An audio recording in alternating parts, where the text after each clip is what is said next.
হাই friends, নতুন এটা ভিডিঅ'লৈ স্বাগতম। আজিৰ ভিডিঅ'টো এই ঘৰটোৰ বিষয়ে আলোচনা কৰিম। এই ঘৰটোৰ মেজাৰমেণ্ট কিমান দিয়া গৈছে আৰু ঘৰটোৰ ৰুম কিমানটা আছে, প্লাছ ৰুমৰ সাইজ কিমান, আৰু এই ঘৰটোত অল ফিনিচিং পাকা মিস্ত্ৰীৰ খৰচ কিমান লৈছে সকলোখিনি কৈ যাম। আৰু ঘৰটোৰ মেজাৰমেণ্টটো ক'বলৈ গ'লে মেজাৰমেণ্টটো আছে, দীঘলটো আছে 50 ফুট আৰু বহলটো আছে 30 ফুট হয়।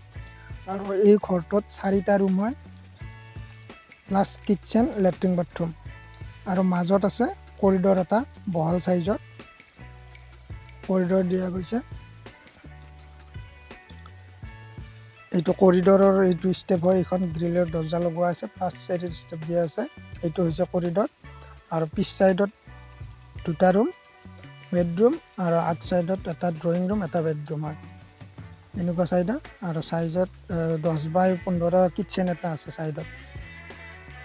এনেকৈ প্ৰভিজন কৰা গৈছে ৰুমকেইটা। আপোনালোকে চাই লওক, এইটো কৰিডৰৰ এইখন ডোৰ হয়। আৰু ঘৰটোত ৰুম আছে 4টা, যিহেতু ড্ৰয়িং ৰুমটোৰ চাইজ হৈছে 14x15, তাৰ কাষৰ বেডৰুমটোৰ চাইজ হৈছে 20x15, আৰু পিছৰ 2টা ৰুম হৈছে 14x15, 2টা ৰুম হয়। আৰু কিটচেনটোৰ চাইজ হৈছে 10x15। এনেকুৱা চাইজত কৰা গৈছে। আপোনালোকে চাই লওক, এইবোৰ চাইডত খিৰিকী 3 পাল্লা দিয়া গৈছে, সকলোখিনি খিৰিকী। আৰু ফ্ৰণ্টত বাৰাণ্ডাখন হৈছে 6x15 হয় চাইজটো। ইয়াত এনেকৈ তলত পিনৰ পৰা 2 ফুটি কুণ্ডা দিয়া গৈছে, তাৰ ওপৰত লিণ্টাৰ দি গ্ৰিল ফিটিং কৰা গৈছে।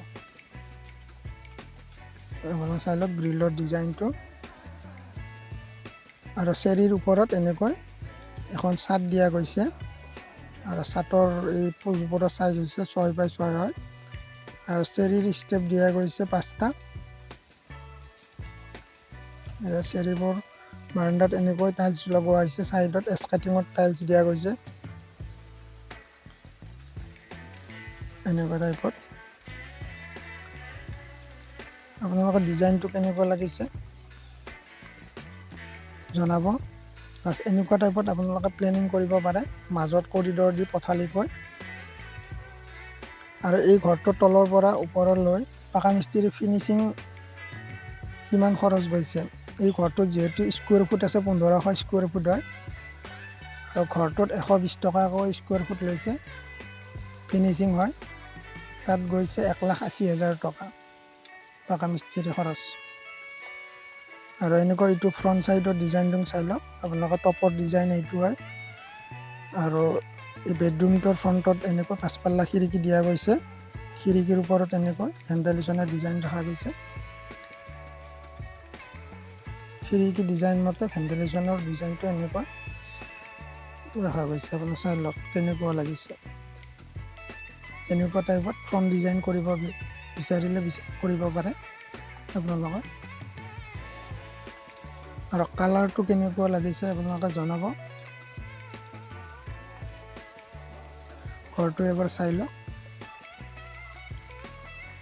আৰু এই ঘৰটোত এতিয়ালৈ টোটেল খৰচ গৈছে 10 লাখ টকা হয়।